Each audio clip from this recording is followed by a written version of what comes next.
I would have loved to have an apprentice program through my growing up because it was all just, hey, this is broke, fix it. Yeah. Okay.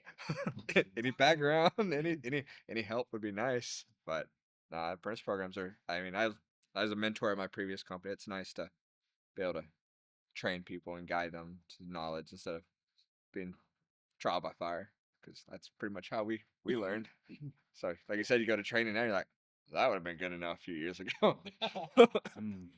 So, Well, it was crazy. Yeah, a lot of places that I worked, it was weird to see how they would just pull any. Somebody would fill out an application wanting to be an RV technician, and then they come in and have knowledge in some other areas, either they were like an electrician or like a plumber, and you're basically trying to phase that out and see if you can use that in the workplace, in your workplace, because there's not one that just comes around. I mean, you get lucky every once in a while, and somebody's done a little bit of it. yep. But you come in and then, or they come in, you try to place them somewhere, and then you're having to train them at the same time, but not train them because you're so, Back. paperwork heavy. Yep. It's hard to spend that time in focus with that person to help develop them. So a lot of times you're just passing them a work order and hoping that they're gonna fix it correctly. Yeah.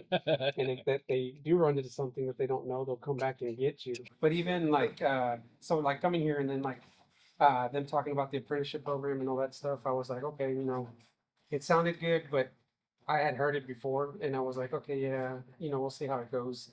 But then whenever I saw the dedication and and the amount of time and money that was being spent on doing it, I was like, okay, we might be onto something.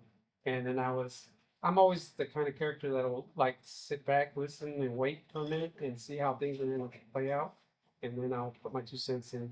So once Abby started telling me, or once Abby and Ronnie kind of showed me the vision or the idea, then I was like, okay, now we got something to work with. Now I'll put my 2 cents in and see how we can develop this program, to make it what it needs to be, what it should be. And I mean, it's been cool, like getting new apprentices. I haven't had too much time to work with you, but like bringing Jeremy in and seeing how much he's grown and how much progress he's had is pretty cool.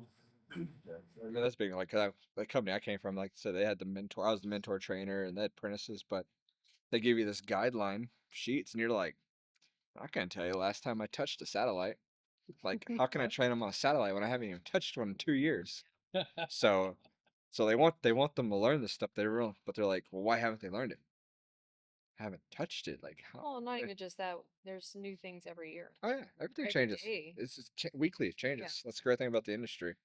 It you're always changes always. it That's never stops. Yeah.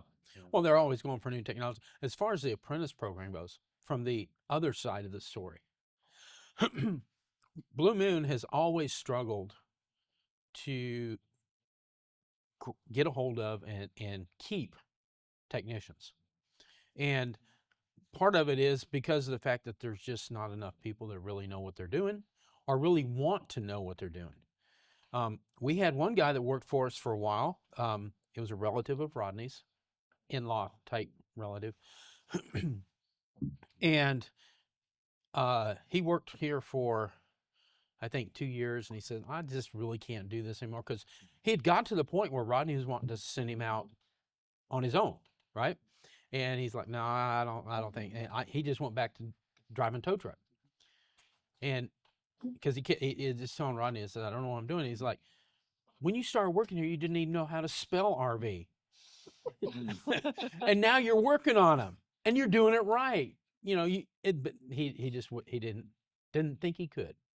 And so when Abby first brought up the idea of an apprentice program, it was like, yes, because that gives us a structured way to bring people in and make RV techs out of them. Mm-hmm. Yeah. Yep. Real RV techs, not just on paper. Right. Oh, look, I went to a class. I know how to fix RVs. Yeah, maybe not. Yeah, that was a big attraction to me. Was when I met with Abby. It was like line itemed out what I needed to learn and when I was going to learn it. This level 2, level 3. So just knowing that, just I guess gave me put more like fire under my ass to get started because to see how much there was, Yeah. you know, and but yeah, I like how they structure it here as far as that goes. Yeah. I thought it was weird when I got over here that like apprenticeships aren't really that commonplace. Like at home, if you leave high school, you're either going to uni or you've got an apprenticeship to go to, and that's it. And I don't know. I thought it was weird that like there wasn't any sort of formal training for a lot of this stuff, and like it sort of I don't know. It brought up this memory of like this he was like a quite a high up McDonald's manager at home. It was this interview that I'd watched, and they said to him like because they put so much training into these kids through McDonald's in Australia, like they have these real serious management programs that they put them through because they want them to succeed. And the interviewer asked him, they said, "Well, what if you train them and they leave?" And the guy turned around and said, "Well, what if they don't and they stay?" You know, like what's the point of having these unskilled people hanging around? So I don't know. It sort of shocked me that when I got over here, there was really only I think it's like electrical and plumbing apprenticeships to go to, which is so weird. Like at home, there's apprenticeships for everything. Like it's yeah. I mean, if you want to be really good at tying shoes, that's the place to be. Well, historically, 300, 400 years ago, that's the only way you could get in any trade. Printing, uh, blacksmiths, all that. Everything was an apprenticeship. And, colleges were for the elite, really. Yeah. And for the normal people, if you didn't have a mom and pop business that you were going to inherit and work in, you had to have an apprenticeship. Yeah. And we got away from that. I think public schools, and there's a lot of reasons you could argue that. But what it's done is for a lot of repair industries, whether it's RVs or mechanics, there's really no good consistent training to supply the need. Yeah. And because RVs are selling so fast, when I started in 1999, there was already, I forget the exact numbers, but they were like one technician per 100,000 RVs. Yeah. Right? It's improved a little bit since then, but not much because they're putting out hundreds of thousands of RVs a year. And we're not putting out hundreds of thousands of technicians a year. No. So it's probably less now than it was then.